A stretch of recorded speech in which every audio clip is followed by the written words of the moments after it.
What happens when Hollywood royalty sits down for what should be a simple morning chat, but instead walks into an ambush that will shock millions of viewers? In just 31 seconds, one careless comment from a beloved television host would ignite a firestorm that ended with security escorting a major celebrity out of the building. This is the untold story of how a routine interview turned into one of the most explosive moments in morning television history. It started like any other Tuesday morning. The lights were bright, the cameras were rolling, and the studio audience was buzzing with excitement.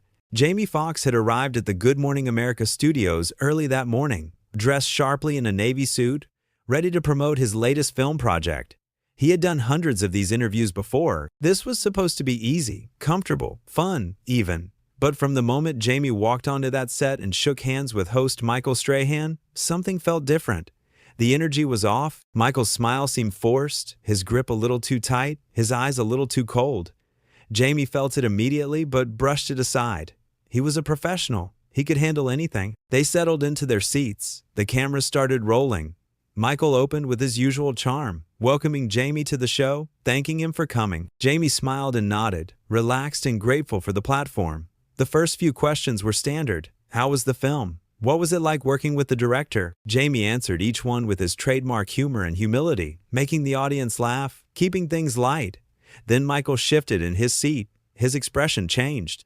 The warmth drained from his face.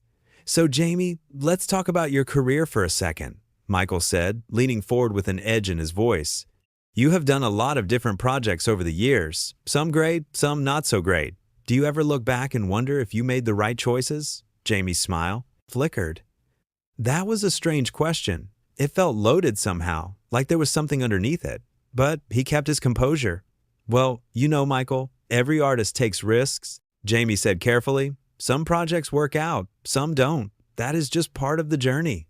I am proud of the work I have done and the people I have worked with." Michael nodded slowly, but his expression did not soften. If anything, he looked more intense. Sure, Michael said, waving his hand dismissively. "But let us be honest here. Your last few films have not exactly been blockbusters, have they? I mean, the numbers do not lie. Box office receipts, critical reviews. It has been a rough patch, would you not say?" The studio audience went quiet. You could feel the tension thickening in the air. Jamie sat up a little straighter. This was not a normal interview question. This was an attack. "Michael, I think that is a pretty narrow way to look at art," Jamie responded, his voice steady but firm. "Success is not just about money or opening weekend numbers. It is about the stories we tell and the impact they have on people. I am grateful for every opportunity I get to create." Michael leaned back in his chair and laughed. It was not a friendly laugh. It was sharp and mocking. "Come on, Jamie. That is the kind of thing people say when their projects flop. You are an Oscar winner. You are supposed to be at the top of your game. But honestly, looking at your recent work, it feels like you are just coasting, phoning it in. Do you not owe your fans better than that?" Jamie's jaw tightened. His eyes narrowed slightly. He was a patient man, but even he had limits. Michael was crossing a line here, and everyone in the studio could feel it. "Michael, I am not sure where this is coming from," Jamie said, his voice still calm but with steel underneath it. "I came here to talk about my new film, not to be put on trial for my entire career. I work incredibly hard on everything I do, and I do not think it is fair to say I am phoning anything in." Michael shrugged, completely unbothered by Jamie's discomfort. In fact, he seemed to be enjoying it. "I am just asking the questions America wants answered," Michael said, spreading his hands wide as if he were being completely reasonable. "People look at you and they see someone who used to be great, and now they are wondering what happened. Is that not a fair question?" "No, it is not," Jamie shot back, his voice rising slightly for the first time.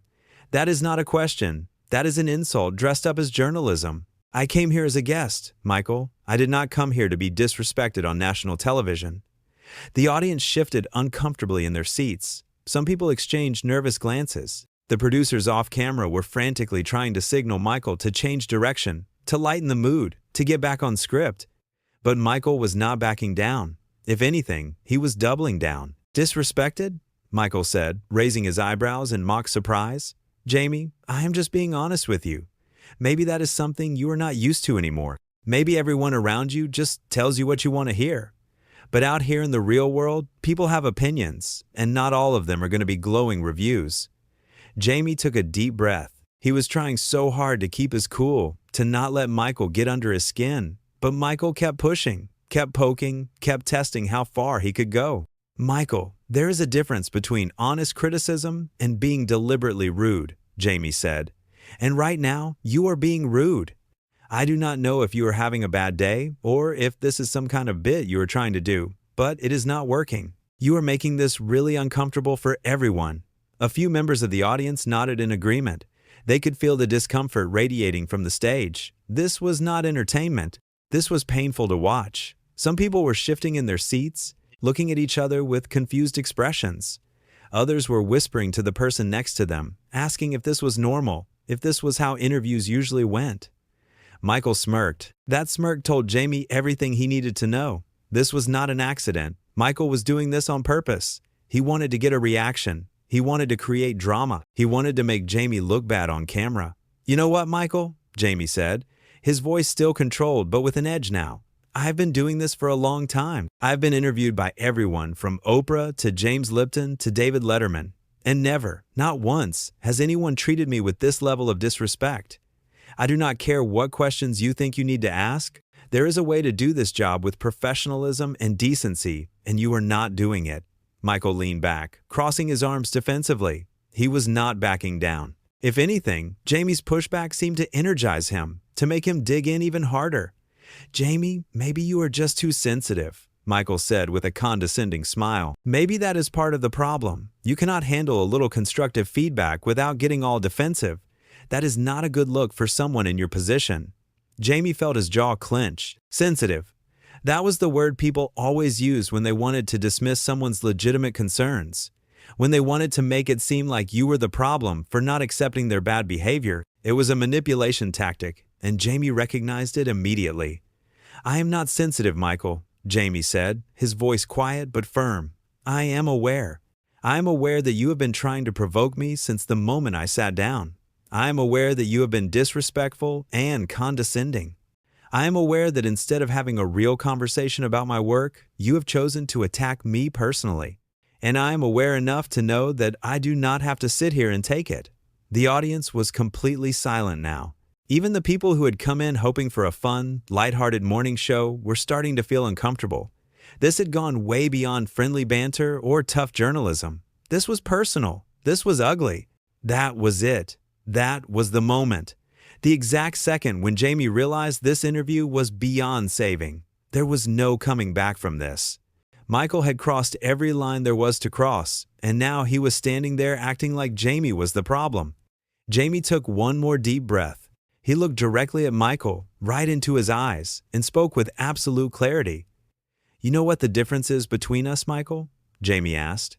"When I make a movie that does not do well, when I take a risk that does not pay off, I own it. I learn from it. I do not need to tear other people down to feel better about myself. I do not need to use my position to make guests feel small. I actually respect the people I work with, even when we disagree. But you? You are sitting here with all this power, all this influence, and instead of using it to create something meaningful, you are using it to be cruel. And that says everything about who you are." Michael's face went red. For the first time in the entire interview, he looked genuinely uncomfortable. Jamie's words had hit their mark, cutting through all the bravado and ego straight to the truth underneath.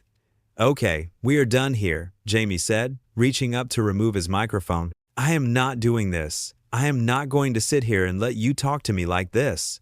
The sound of Jamie unclipping his microphone echoed through the stunned silence of the studio. It was a small sound, just a tiny click, but it felt enormous. It felt final. Everyone in the room knew they were witnessing something historic, something that would be talked about for years to come. Michael's eyes widened slightly. He had not expected Jamie to actually walk away. Most guests would just sit there and take it, desperate for the publicity, willing to endure anything to promote their project. But Jamie was not most guests. Whoa, Jamie, come on," Michael said, his tone shifting to something that almost sounded like concern, but was really just panic. "Do not be like that. We are just having a conversation here. This is what we do. We have real talks. We do not just do softball questions." Jamie placed the microphone on the arm of his chair carefully, deliberately. He was not going to throw it down in anger. He was not going to give Michael the satisfaction of seeing him lose control. He was going to handle this with dignity, even if Michael had shown him none. Whoa, Jamie, come on, Michael said, his tone shifting to something that almost sounded like concern, but was really just panic. Do not be like that. We are just having a conversation here. No, Jamie said firmly, standing up from his chair. A conversation is when two people talk to each other with respect. What you have been doing is tearing me down for your own entertainment, and I am not going to participate in it. You had every opportunity to make this a good interview. You could have asked interesting questions about my process, about what inspires me, about the themes in my new film. You could have been curious and engaged. Instead, you chose to attack. You chose to belittle. You chose to use this platform to try to humiliate me, and I am choosing not to accept that. Every word Jamie spoke landed with weight. He was not yelling, not being dramatic. He was simply stating facts with perfect clarity, and those facts were devastating in their honesty. The studio fell completely silent. The cameras were still rolling, capturing every second of this incredible moment. Michael sat there, looking suddenly unsure of himself, realizing he had pushed things too far. Jamie, look, maybe I came on a little strong, Michael said, trying to recover. But you have to admit, your career has seen better days. I'm just trying to have a real talk with you. Is that so wrong? The producers in the control room were panicking now. They could see this was spiraling out of control, but they were powerless to stop it. One of them grabbed a headset and tried to communicate with Michael through his earpiece, begging him to change the subject, to move on, to do anything other than continue this confrontation. But Michael was not listening. He was too focused on Jamie, too committed to whatever point he was trying to make. Jamie shook his head slowly. He looked disappointed more than angry now. Disappointed that someone he thought was a professional, someone he had respected, had turned out to be this petty and cruel. Michael, a real talk does not involve insulting your guests repeatedly, Jamie said quietly but firmly. A real talk does not involve making someone feel small so you can feel big. I have been in this business long enough to know the difference between tough questions and disrespect. And what you have done here today is pure disrespect. Michael opened his mouth to respond, but Jamie was already walking away. The microphone was off, the interview was over. Producers rushed onto the set, unsure of what to do. Some went to Michael, others followed Jamie. The audience sat frozen, unable to believe what they were witnessing. Jamie, please, just give us a minute, one of the producers called out, chasing after him. Maybe we can reset, start fresh. We can edit what just happened. We can reshoot some questions. Please, just give us another chance. The producer was practically begging now, understanding the magnitude of what had just happened. This was not just a bad interview. This was a public relations disaster. A major celebrity had just walked off their set on live television, and everyone had seen exactly why. There would be no spinning this, no way to make it look like anything other than what it was. Jamie stopped and turned around. His expression was calm, but his eyes were blazing. There is nothing to reset, Jamie said. Your host just spent 10 minutes trying to humiliate me on live television. He questioned my talent, my work ethic, my integrity. He suggested I was washed up, that I was coasting, that I was not giving my fans what they deserve. And when I called him out on it, he tried to make it seem like I was the problem. He tried to make it seem like I was being too sensitive, too defensive, too emotional, but I was none of those things. I was just a person trying to maintain my dignity in the face of someone who was determined to take it away. The producer looked down, unable to meet Jamie's eyes. Because everything Jamie was saying was true, and they both knew it. I understand you have a job to do, Jamie continued, his voice softer now but still firm. I understand that this puts you in a difficult position. But I am not doing this. I am leaving. And I hope that when you go back in there and talk to Michael, you tell him that what he did today was wrong. Not just professionally wrong, but morally wrong. Because people watch this show. Young people watch this show, and they are learning from what they see. And what they saw today was someone using their power to hurt someone else. Is that really the lesson we want to teach? Back on the set, Michael was trying to address the camera, trying to salvage something from this disaster. Well, folks, looks like Jamie is a little more sensitive than we thought, Michael said with a nervous laugh, trying to play it off like this was somehow funny. I guess some people cannot handle a little honest conversation. But the audience was not buying it. Several people in the crowd were shaking their heads. Some were even starting to boo. They had seen the whole thing. They knew who was in the wrong here. and it was not Jamie. Jamie was already backstage, grabbing his things from the dressing room. A production assistant approached him cautiously. "Mr. Foxx, the executive producer would like to speak with you," she said quietly. "Tell them I am not interested," Jamie said, not unkindly. "I said what I needed to say out there. I am done." As Jamie headed toward the exit, a security guard stepped in front of him. It was not aggressive, just procedural. "Sir, I am going to need to escort you out of the building," the guard said.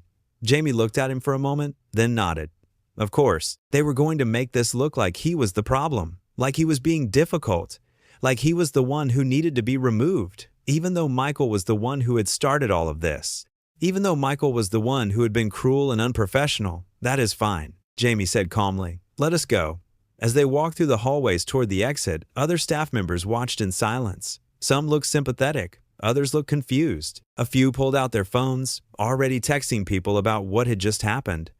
Meanwhile, back in the studio, Michael was trying desperately to continue the show as if nothing unusual had happened. But he was rattled. His hands were shaking slightly, his voice was not as confident as it usually was. "So, let us move on to our next segment," Michael said, shuffling his note cards awkwardly. "We have got a great cooking segment coming up after the break." But the energy in the room was completely dead. The audience was still processing what they had witnessed. The crew was trying to figure out how to handle this mess. And Michael was sitting there, realizing that he had just made a huge mistake. As Jamie stepped outside into the cool morning air, he took a deep breath. His phone was already buzzing with calls and texts from his team, his friends, his family.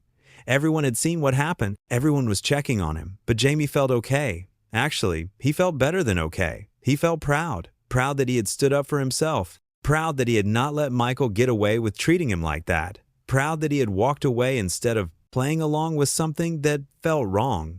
Back in the studio, as the show went to commercial break, Michael pulled off his earpiece and rubbed his face with his hands. A senior producer approached him with a very serious expression. "Michael, what was that?" the producer asked in a low, tight voice. "That was completely out of line. You just attacked one of the biggest stars in Hollywood on live television. Do you have any idea how bad this is going to look?" "I was just asking tough questions," Michael said defensively. "That is what journalists do. That is what I am supposed to do." "No," the producer said sharply. "Tough questions are one thing. What you did was something else entirely. You were condescending, you were rude, and you made a guest feel attacked. That is not journalism. That is just being mean." Michael looked away, not wanting to admit that the producer was right. But deep down, he knew it was true. He had gone too far. He had let his ego get in the way. He had wanted to seem tough and edgy, but instead he had just come across as a bully. "We need to do damage control immediately," the producer continued. "This is going to be all over social media in minutes. We need a statement ready. We need to figure out how to spin this." But as they soon discovered, there was no spinning this. The internet had already made up its mind. Clips of the interview were being shared everywhere. People were watching the exchange, seeing Michael's smug attitude and Jamie's dignified responses. And overwhelmingly, people were on Jamie's side. Comments poured in by the thousands. People praised Jamie for standing up for himself and walking away. They criticized Michael for being unprofessional and disrespectful. Some people even started calling for Michael to apologize or face consequences for his behavior. In his car on the way home, Jamie finally checked his phone. Messages from fellow actors, directors, producers, all expressing their support. Many shared their own stories of being mistreated in interviews, of hosts who went too far, of feeling pressured to just smile and take it because that was what was expected. One message stood out. It was from a young actor who Jamie had mentored years ago. "Thank you for showing us that we do not have to put up with disrespect just because someone has a platform. You handled that with so much class." Jamie smiled at that. Maybe something good could come from this mess after all. Maybe by standing up for himself, he had given other people permission to do the same. Back at the studio, Michael finished the rest of the show on autopilot. He smiled when he was supposed to smile, laughed when he was supposed to laugh, asked the scripted questions without any of his usual energy. But inside, he was spiraling. He knew this was going to follow him. He knew people were going to remember this. He had spent years building his reputation as a friendly, likable host, and in just a few minutes, he had damaged all of that. When the show finally ended, Michael sat alone in his dressing room, staring at his reflection in the mirror. He looked tired, older somehow. The weight of what he had done was settling on his shoulders. A knock on the door broke his thoughts. It was one of the executive producers, someone who had been with the show for years. "We need to talk," the executive said, closing the door behind them. Michael nodded slowly. He knew what was coming. This was not going to be a pleasant conversation. "Michael, I have been in this business for 30 years, the executive began. "I've seen hosts make mistakes. I've seen interviews go wrong. But what happened today was different. You deliberately antagonized a guest. You made him feel unwelcome and disrespected. And when he stood up for himself, you tried to make him look like the bad guy." "I was just trying to make good television," Michael said weakly. "Good television does not mean humiliating your guests," the executive replied firmly. "It means creating moments that are interesting and engaging without crossing ethical lines. What you did today crossed every line there is." Michael sat in silence, unable to argue. Everything the executive was saying was true. "The network is very unhappy about this," the executive continued. "So are our sponsors. So is pretty much everyone who watched what happened. You put this show, and everyone who works on it, in a terrible position. And honestly, I do not know how we come back from this." Michael looked up, fear flickering in his eyes. "What are you saying?" "I am saying you need to think very carefully about how you are going to handle this," the executive said. "Because right now, you are the villain in this story. And unless you do something to change that narrative, this could define the rest of your career." The executive left, closing the door quietly behind them. Michael sat there alone, the full weight of his actions finally hitting him. He had wanted to seem powerful and in control. He had wanted to prove that he could handle any guest, ask any question, create any moment. But instead, he had just revealed himself to be petty and insecure. He had shown the world that when given the choice between respect and ego, he had chosen ego. And Jamie had shown grace under pressure. He had stood up for himself without being aggressive. He had walked away without burning bridges. He had been professional even when Michael had been anything but. That evening, Jamie sat in his home, surrounded by his family. They had watched the whole thing, had seen the clips online, had read the supportive comments. His daughter hugged him tight. "I'm proud of you, Dad," she said. "You did not let him make you small." Jamie smiled and kissed the top of her head. "That is the thing, baby. Nobody can make you small unless you let them. And I was not going to let that happen." He thought about all the times he had sat through uncomfortable interviews, all the times he had laughed off inappropriate questions, all the times he had been professional even when others had not. This time had been different. This time, Michael had pushed too hard, and Jamie had drawn a line. Sometimes, drawing that line is the most important thing you can do, not just for yourself, but for everyone who is watching, everyone who has ever felt disrespected or diminished or attacked. By standing up and walking away, Jamie had sent a message. Your dignity is not negotiable. The studio lights had been bright that morning. The cameras had captured everything. The audience had witnessed the whole thing. And when the moment of truth came, when Jamie had to choose between sitting there and taking it or standing up and walking away, he had made the right choice. Michael would have to live with the consequences of his actions. He would have to face the criticism, the backlash, the damage to his reputation. He would have to look in the mirror and confront the person he had become, someone who used his platform not to elevate others, but to tear them down. Someone who mistook cruelty for courage. But Jamie could rest easy. He had handled himself with dignity. He had been respectful even when faced with disrespect. He had given Michael multiple chances to change course, to back down, to show some humanity. And when those chances had been wasted, he had simply walked away. The interview that was supposed to promote a movie had instead become a masterclass in self-respect. It had shown the world that even when you are a guest in someone else's house, even when the cameras are rolling and everyone is watching, you do not have to accept being treated poorly. As the sun set that evening, the internet was still buzzing with the story. News outlets were covering it, social media was dissecting every moment. Entertainment reporters were analyzing what it all meant. But at the center of it all were two very different men who had revealed their true characters on live television. One had tried to make himself look big by making someone else look small. The other had walked away with his head held high, refusing to play that game. In the end, that was all there was to it. A choice between ego and integrity, between power and grace, between tearing someone down and building them up. Michael had made his choice. Jamie had made his. And the whole world had watched.